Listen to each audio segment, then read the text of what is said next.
Junior விகடன்ல ஒரு cover story, reel hero நஹி real hero ஹே அப்படின்னு சொல்லிட்டு வடமாநிலத்தில் இருக்கக்கூடிய இன்ஃப்ளூயன்சர்கள்லாம் வந்து பேசுகிறாங்க. கிட்டத்தட்ட மாதத்துக்கு இதுக்கு 5 கோடி ரூபா செலவு பண்ணது தாவேகா. என்னென்ன ஊர்லன்னு பார்த்தீங்கன்னா ஹரியானா, யூபி, பீகார், மகாராஷ்டிரா, மத்திய பிரதேஷ், ஜார்க்கண்ட் போன்ற மாநிலங்களில் இருக்கக்கூடிய எல்லா இன்ஃப்ளூயன்சருக்கும் இது செய்யப்படுது. இதை வந்து தாவேகாவில் இருக்கக்கூடிய மூத்த அமைச்சர் ஒருவர் வந்து எடுத்து இதுக்கான ரெஸ்பான்சிபிலிட்டி எடுத்துட்டு பண்ணுறாரு அப்படின்ற ஒரு நியூஸ் வருது.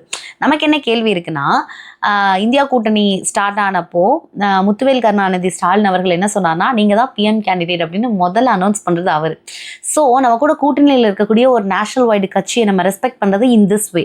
ஆனால் இங்கே மலை முழுங்கி தாவேகா என்ன பண்ணுதுன்னா, காங்கிரஸே முழுங்கிட்டு அவங்க பின்னாடியே ஒரு வேலை பார்த்துட்டு இருக்கு. இது கண்டிப்பாக காங்கிரஸுக்கு வேணும். ஏன்னா கூட்டணிக்கு துரோகம் பண்ண ஒருத்தவங்க கூட்டணியால தான் சாவாங்கன்ற மாதிரி கண்டிப்பாக அங்கே போய் முட்டு வாங்கி தான் வர போகிறாங்கங்கிறது உறுதியாயிடுச்சு.